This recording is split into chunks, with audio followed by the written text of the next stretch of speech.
بالله من الشيطان الرجيم بسم الله الرحمن الرحيم صلى الله وسلم وبارك على سيدنا محمد وعلى آله وأصحابه أجمعين سبحانك لا علم لنا إلا ما علمتنا إنك أنت العليم الحكيم. Allah subhanahu wa ta'ala says in the Quran كُلًّا نُمِدُّ هَؤُلَاءِ وَهَؤُلَاءِ مِنْ عَطَاءِ رَبِّكَ. He says we, Allah subhanahu wa ta'ala in all His majesty, every single person Allah subhanahu wa ta'ala gives from His strength and His power and sustenance, min ata'i rabbik, and recognizing that it's from the giving of His Lord. And so when whatever we've received, we realize it's the giving of His Lord.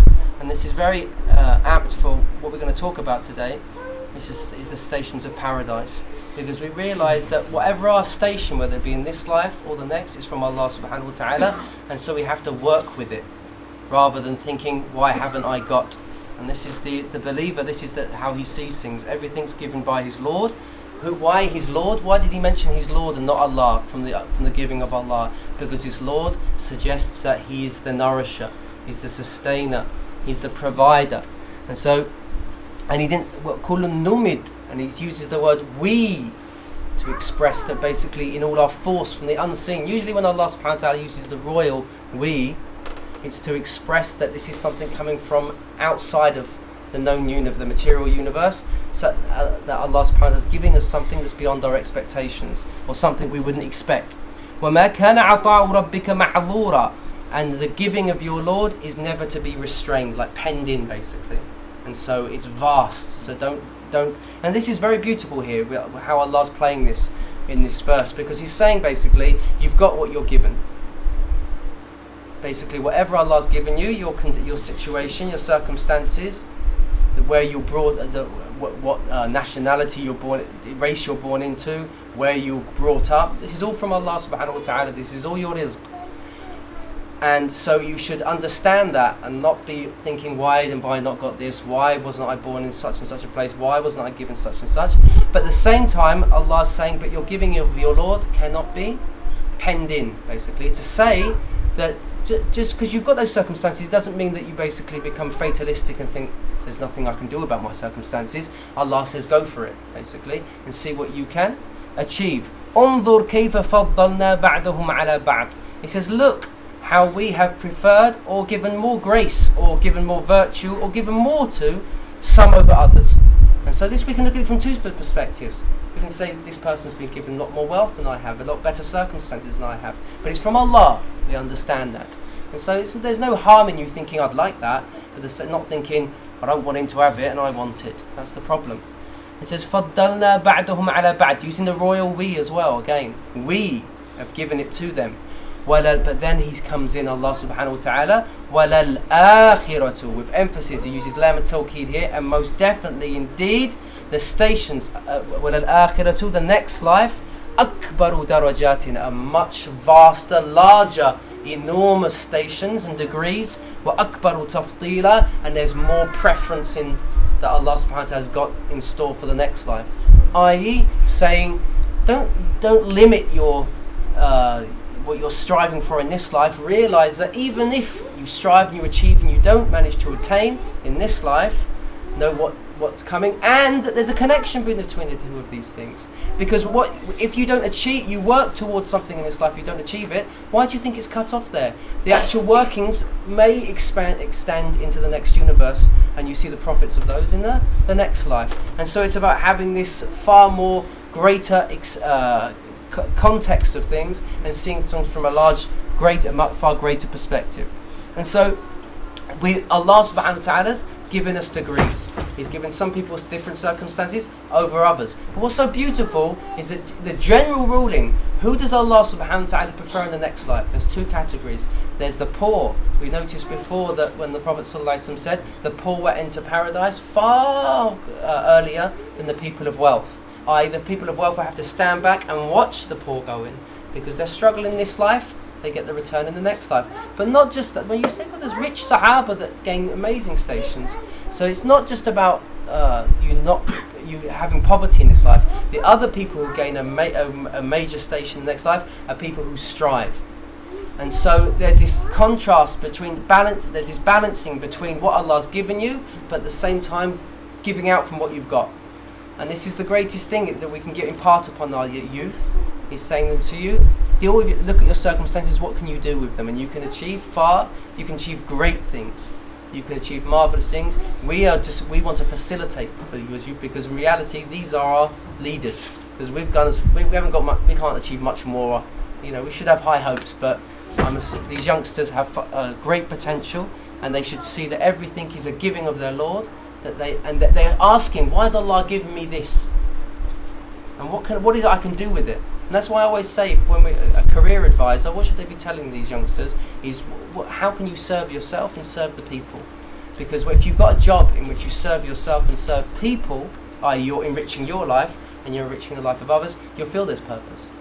Because a job's not about money, because you can have a terrible manager, you can have tyrannical bosses over you. It doesn't matter how much they're paying you. Okay, you want out. But if you feel like you've got purpose in your job, you're making a difference, and the people around you are appreciating you as well, that's where you sit. That's where you really aspire to achieve greatness. And so Allah's given us that potential. And so Allah wishes to strive, and that's why the Prophet ﷺ said, "Al-mu'min al-qawi," the strong believer, is far great, is more virtuous, is more choicest, is a choicier choice. Excuse my English.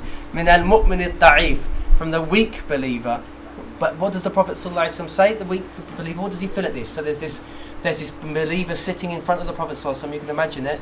And he's saying the strong believer is the one that's got power and strength and might. He's the greatest, and then a weak one. The weak one, he's not got the circumstances. He's poor. But then the Prophet ﷺ will fi kullin khayr. He says in both of those there's good. Okay.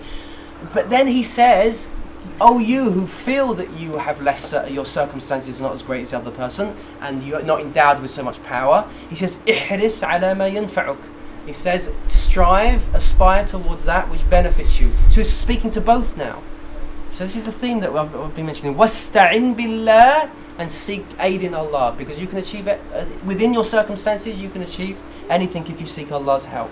وَلَا تَعْجِزَنَّ, and do not become incapacitated. Basically, don't sit on your backside and do nothing. That's basically what the Prophet ﷺ is saying. Don't just think, I can't do anything, and become a loafer and think you can't achieve something. وَإِنْ أَصَابَكَ شَيْءٌ, and if anything afflicts you, فَلَا تَقُلْ لَوْ أَنِّي فَعَلْتُ, if only I'd done such and such and such and such, it would have been so and so and so and so. وَلَكِنْ قُلْ, but rather say, قَدَّرَ اللَّهُ وَمَا شَاءَ فَعَلْ, this is what Allah has destined, decreed, and this is what He has willed. فَإِنَّ لَوْ, for verily the word low, if only, يَفْتَفْتَحُ عَمَلُ الشَّيْطَانِ, it opens the door for the work of the devil, basically. He gets in there and starts, I should have done that, woe is me, and then all the OCD starts happening. And then you start having all these negative thoughts, and shaitan, he achieves what he wanted to achieve. You don't achieve anything then. And so you look at your circumstances, what Allah's given me, what can I do with it? And this was really relevant for people in the past, because if you can imagine it, in the past when we had feudal systems in Europe, and we had it obviously in the Indian subcontinent, you've got, your circumstances, you can change them historically.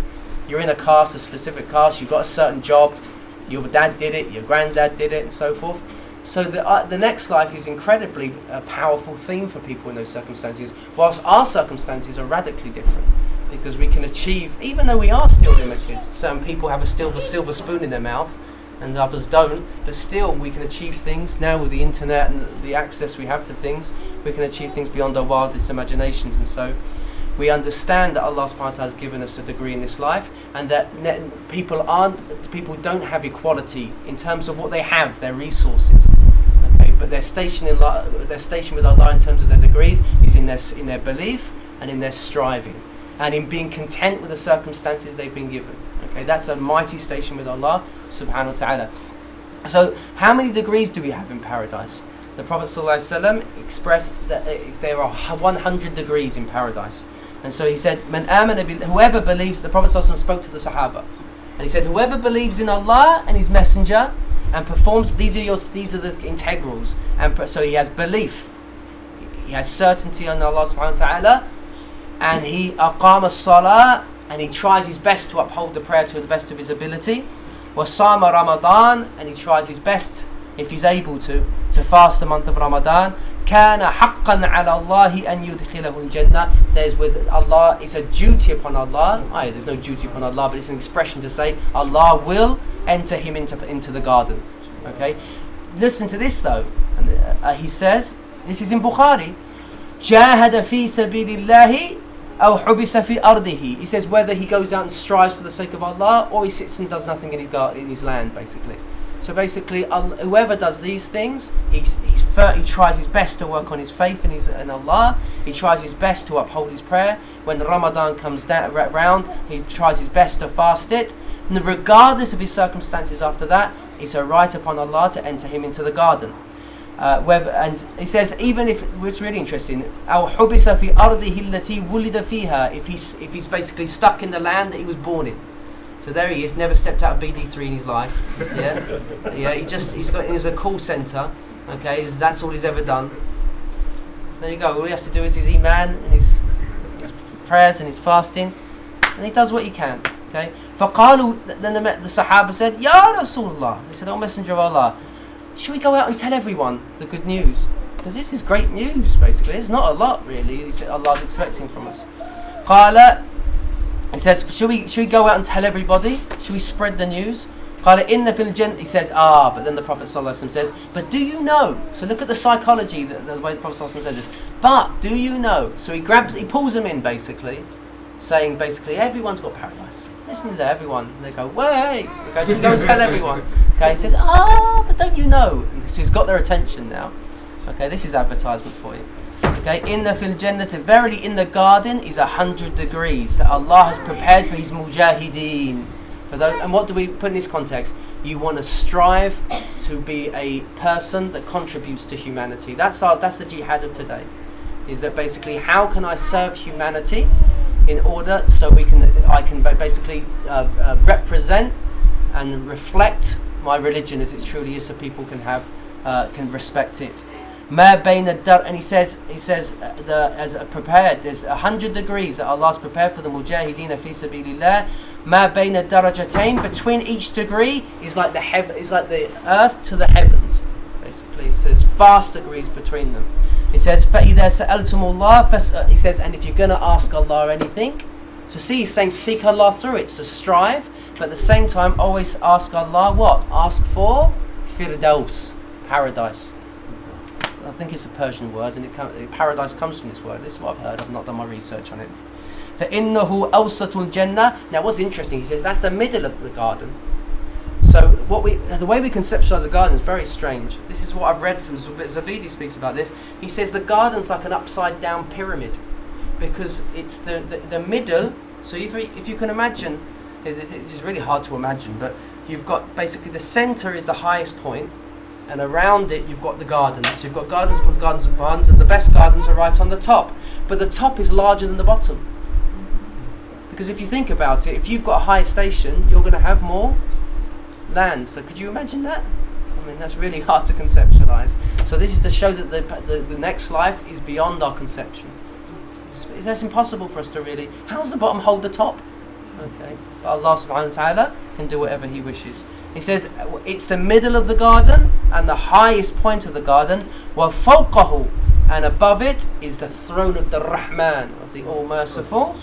And from there, which is even stranger, وَمِنْ تَفْجُرُ أَنْهَارُ الْجَنَّةِ, the rivers of the garden flow from above, like this. And who's at the top? The Prophet ﷺ. That's why when we say after the adhan, Allahumma rabba hadihi da'wati at-tamma wa salati al-qa'ima ati sayyidina Muhammadanil wasila. What's the wasila? It's not what we usually think wasila means like an intercession.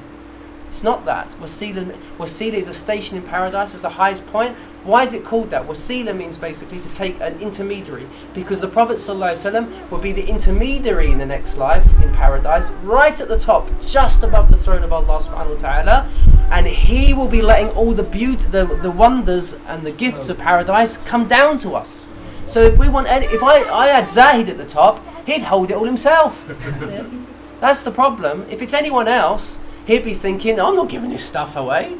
This is fantastic. and he'd be overwhelmed. But the Prophet ﷺ, we want him there for our own selfish sakes, because if he's there, he's going to be giving it, because he gave his whole life for us. So what do you think he's going to give us in paradise?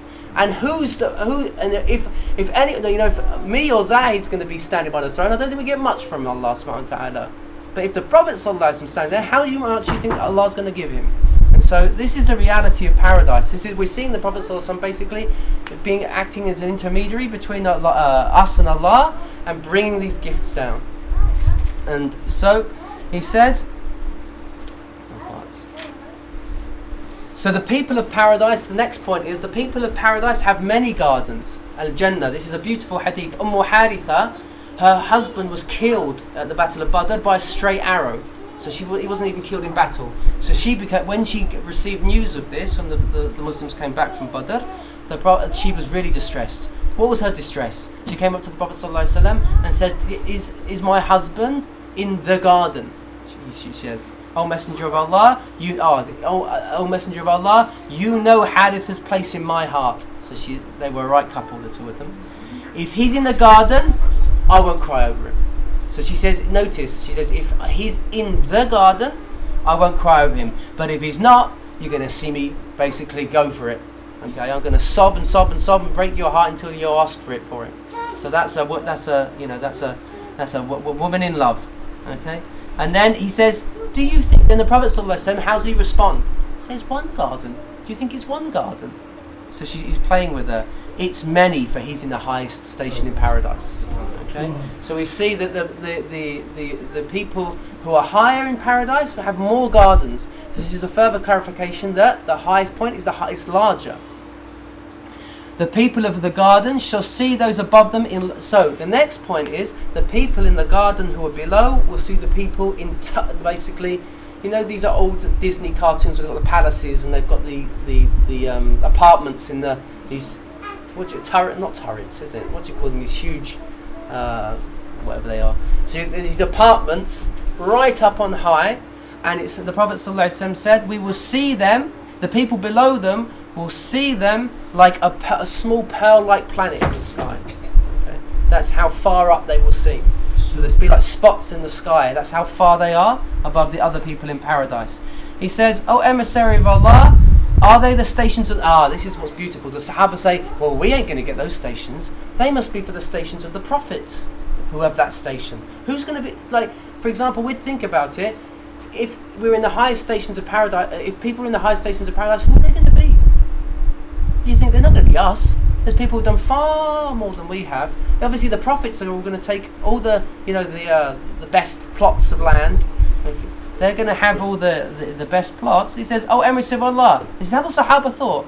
Are they the stations of the prophets, which no one else will have? Nay, the Prophet ﷺ said, by the one whose hand is my soul, they are the men who believe in God and believe in those sent. So it's not just reserved for the prophets. We will be amongst the prophets. That's what's amazing about paradise, is that we'll be sitting amongst the prophets. We get to hear all their stories directly from them. We'll be sitting amongst them, inshallah. He says, and then who are those though? He says, Ulaika. So then in the Quran it clarifies, Ulaika yujazawna al-ghurfata bima sabaru. This word ghurfa in Arabic means a very, very lofty tower, like an apartment, like a penthouse suite basically. And he says those are given the reward of ghurfa because of their patience, time and time again. And so this is one of the greatest lessons we can learn in life, to have patience, i.e. to keep persevering no matter what. That's patience. You persevere, you don't give up, and at the same time you don't lose it and lash out. Okay, it doesn't become, that's not your habit. Obviously we all lose it once every so often, but we try to inculcate that habit, or we try to we don't lash out. Then he says these people, the gardens are different, and in Surah Rahman Allah subhanahu wa ta'ala clarifies the two different stations of the people of paradise. وَلِمَنْ خَافَ مَقَامَ رَبِّهِ جَنَّتَانِ. And whoever fears the station of his Lord, he has awe of Allah subhanahu wa ta'ala and veneration, he will have two gardens. And then Allah goes in to describe those two gardens, which are very different from the one وَمِن دُونِهِمَا جَنَّتَانِ مُدَهَامَّتَانِ. That's those who are below, it says, and then there'll be another two gardens below their station, and they're described differently. What's very interesting is he describes the people in the paradise from above. their rivers in their gardens will flow, like really like strong flowing. He says, but I recently was listening to a lecture by Dr. Umar Abdullah. He said something very interesting. I never even thought about it. He says the fountain. Has anyone seen the images of the fountains in Alhambra in Spain, the Granada? You know that famous one where they're spitting. That basically there's a body of water, and then it's got they're spitting basically over one another like a fountain. He said that's not the Muslims never designed their fountains like that. He says the Muslim fountains bubbled. That was the Muslim fountain. I don't know if you've seen any fountains. And I said, where did you get that from? And then I was just reading today. He said basically the in paradise you've got rivers, and then for the people below them they've got fountains, and their fountains nadakhatan means to bubble up, basically. And so in Hamra the Muslims had fountains that bubbled up in order to remind them of that scene in paradise. And so the ones that you see in Hamra today, that's not how the Muslims designed their fountains, because they wanted their fountains to resemble the fountains of paradise. He says the people in the high station, they have two types of fruits. One they recognize, one they have no clue.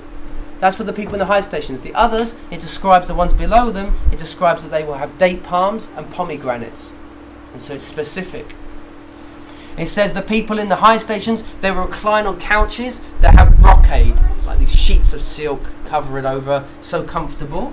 And he says the others below them will be reclining on green cushions. So they get the cushions, they get the couches, basically. Okay, and they will be embroidered with silk, but not brocade. So there's a difference between them. Also, in Bukhari and Muslim, it narrates that the gardens will be gardens of gold and silver. Now, what does that mean? Does that mean that the gardens themselves, the trees and the grass, will be gold itself? Allah knows best. Or it's described that the bricks of the structures we live in will be gold and silver. And so there's different degrees. People of the right, the Ashab al-Yamin, they're slightly lower. They will drink from camphor and ginger mixed with tasneem. But that's mixed with they would drink from something that's mixed with camphor and ginger. As for those above, they would drink directly from tasneem, and tasneem is a special water from the water of paradise. Now, this is the highest stations in paradise. What's the lowest? We've spoken about it previously, but just reiterate. Musa alayhi salam once asked Allah subhanahu wa ta'ala, what's the lowest station of paradise? What will it be? And he said there will be a man who will come last into paradise. So we spoke about this before. And he will believe that there's no places left and everything's been taken. No room at the inn, and all the foods, the buffet's gone. Okay? And it says no places left. And then Allah says, Allah speaks to him directly. Would you like to have a kingdom like the kingdom of the kings of this world that you saw before you? He says, I'm content with that. I'll have that. Basically. He says that. He says, you shall have the like of it, and the like of it, and the like of it, and the like of it, until he goes to 5. And then he says, I'm happy with that. He says, Muslim. He says, oh look, then Musa asks him, he keeps going, Allah, until he gives him 10 times. 10 times that.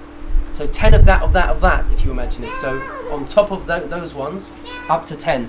Then Musa says, my goodness me, that's the smallest, that's the lowest station in paradise. What's the highest station? He says, they are the ones I desire or want. Aradtu. They're the ones that I have love for. Allah subhanahu wa ta'ala says, their hospitality will be sown basically, he says, like the seed with my very hand. Allah says, directly, Allah deals with them directly, and I've sealed it as well. It's never going to end. Allah subhanahu wa ta'ala, he shall keep giving them and giving them and giving them that which no eye has ever seen, no ear has ever heard, and has never come as a notion upon the heart of the human being. And this comes up to a beautiful, this reiterates this hadith. This is a beautiful hadith. Let me just, yes. So who are the people who have the high stations? They are mentioned as the martyrs. They are mentioned those who look after widowed women and look after the poor. So those people who have concern for widows, women that have lost, that's very relevant in those days. If someone's lost their husband, what does that mean? They've lost their support. Okay, so basically looking after the vulnerable, women who have no support, people who are poor, and he says the people, let me read my handwriting. He says those people are, and the person who fosters, who adopts and looks after orphan children. The Prophet ﷺ said, and Anas ibn Malik said, he'll be like this with me in paradise. So we know the people who look after foster children, or people who or adopt them, those people will be in the highest stations of paradise. So they have concern for others and they have patience, because it's not easy to do that, to look after other people. And he says those people who do that, it will be like they were continually, perpetually fasting forever, and they're perpetually standing the night in prayer. So it shows that serving others is far greater degree than those serving yourself. And then he says, and then what about the station of parents? He says people who have children, they will come to paradise and they think, my goodness me, how did I achieve this station? And he says, because of your children after you sought forgiveness for you. And so this shows this is a high stress. This is a high stress that we have to make sure we look after our kids, so they pray for us and not against us. And so we have to inculcate love in them and believe in them, so they look up to us. It's so important, because you don't want the du'as of your children. If that's the station, if they love you, then God help us. If they don't love us, Allah protect us. Okay, because we know that they're the three things that the person benefits after death. What are they? A righteous child that prays for them, sadaqah jariyah, and then knowledge that benefits even after they pass away. And I'll finish on this last hadith. A man came to the Prophet ﷺ. It's a famous hadith in Tabarani, in the Mu'jam. He says, "O Messenger of Allah, I love you." He said, "Hatta inni," he says, even to the point that when I mention you, inni la adhkuruka falawla anni aji'u ilayka dhanantu anna nafsi takhruj. He says, so to the point that when I remember you, he says, and I think that I'm never going to come to you, I think my soul's going to leave my body. So he thinks about him. They have the gift of being able to go see the Prophet ﷺ directly. He says, if I didn't have that, I would feel like my soul would leave my body. I couldn't continue living. Then I remember that I'm going to enter paradise and I'm not going to be at your station. There's no way I'm going to be at your station. He says, فَشَقَّ, and that becomes very difficult for me. And I love you. And I love to be with you in that degree, that station that you are. And the Prophet ﷺ did not respond to him. He just, sallallahu alayhi wasallam. And then he said, then Allah revealed the verses, وَمَنْ يُطِعِ اللَّهَ وَالرَّسُولِ فَأُولَٰئِكَ مَعَ الَّذِينَ أَنْعَمَ اللَّهُ عَلَيْهِمْ مِنَ النَّبِيِّينَ وَالصِّدِّيقِينَ وَالشُّهَدَاءِ وَالصَّالِحِينَ وَحَسُنَ أُولَٰئِكَ رَفِيقًا. It says whoever obeys, they strive in their best to listen to the Prophet Allah and listen to his messenger, those will be with the ones that Allah has shown He blessed and bestowed His favour upon from amongst the prophets and the super righteous, the Siddiqeen and the martyrs, وَالشُّهَدَاءِ وَالصَّالِحِينَ and the righteous, وَحَسُنَ, and what a fine company they are. So that's our hope. We have these two things. We strive, but at the same time we say, oh Allah, I'm not worthy. This all comes from you, but I hope because of my love for the righteous, my love for the Messenger of Allah, that we'll be in his company. But there has to be a joint thing. We try our best in our best. Ask Allah subhanahu wa ta'ala to enable us to try our best. Subhanallah.